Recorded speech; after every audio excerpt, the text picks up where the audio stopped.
శ్రీలంకతో జరిగిన మూడో టీ20లో భారత్ గ్రాండ్ విక్టరీ కొట్టింది. 8 వికెట్ల తేడాతో ఘన విజయం సాధించింది. దీంతో మరో 2 మ్యాచ్లు మిగిలి ఉండగానే 3-0 తేడాతో భారత్ సిరీస్ కైవసం చేసుకుంది.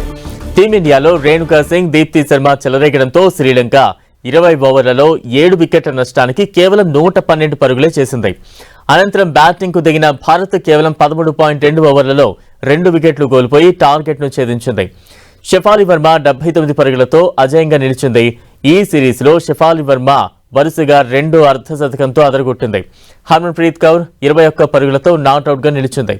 చేజింగ్ కు దిగిన భారత జట్టుకు ప్రారంభంలోనే చేదు అనుభవం ఎదురైంది. జట్టు స్కోర్ 27 పరుగుల వద్ద 3.2 బంతి వేసిన కవీషా బంతికి స్మృతి మంధాన వెనుదిరిగింది. తొలి డౌన్లో వచ్చిన రోడ్రిగ్స్ కూడా నిరాశపరిచింది. కవీషా బౌలింగ్ లోనే అవుట్ అయింది. అనంతరం క్రీజ్లోకి వచ్చిన హర్మన్ ప్రీత్ తో కలిసి ఓపెనర్ షెఫాలి వర్మ ఇన్నింగ్స్ ను కొనసాగించింది. క్రీజ్లో నిలదొక్కుంటూ శ్రీలంక బౌలర్లపై విరుచుకుపడింది. వరుస బౌండరీలు బాదుతూ స్కోర్ బోర్డును పరుగులు పెట్టించింది. దీంతో మరో 40 బంతులు మిగిలుండగానే విజయం భారత్ వశమైంది. తొలుత టాస్ ఓడి బ్యాటింగ్ కు దిగిన శ్రీలంక బ్యాటింగ్ నెమ్మదిగా సాగింది. ఓవైపు హాసిని దూకుడుగా బ్యాటింగ్ చేయగా మరో ఎండ్లో ఉన్న కెప్టెన్ చమరి ఆట పట్టు పరుగులు తీయడానికి ఇబ్బంది పడింది.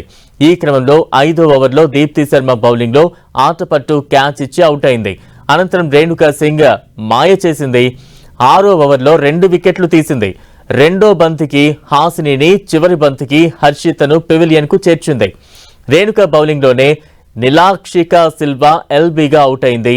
10 ఓవర్లు ముగిసేసరికి ఆ జట్టు 45 పరుగులు చేసి కీలకమైన 4 వికెట్లు కోల్పోయింది. దూకుడు మీదున్న కవీషాను దీప్తి అవుట్ చేసింది. దీంతో 85 పరుగులకు ఆ జట్టు సగం వికెట్లు కోల్పోయింది. 16వ ఓవర్లో రేణుకా సింగ్ పరుగులేమీ ఇవ్వకుండా వికెట్ తీసింది. అనంతరం దీప్తి బౌలింగ్ లో శ్రీలంక 7వ వికెట్ కోల్పోయింది. దీంతో 20 ఓవర్లకు ఆ జట్టు 112 పరుగులకే పరిమితమైంది.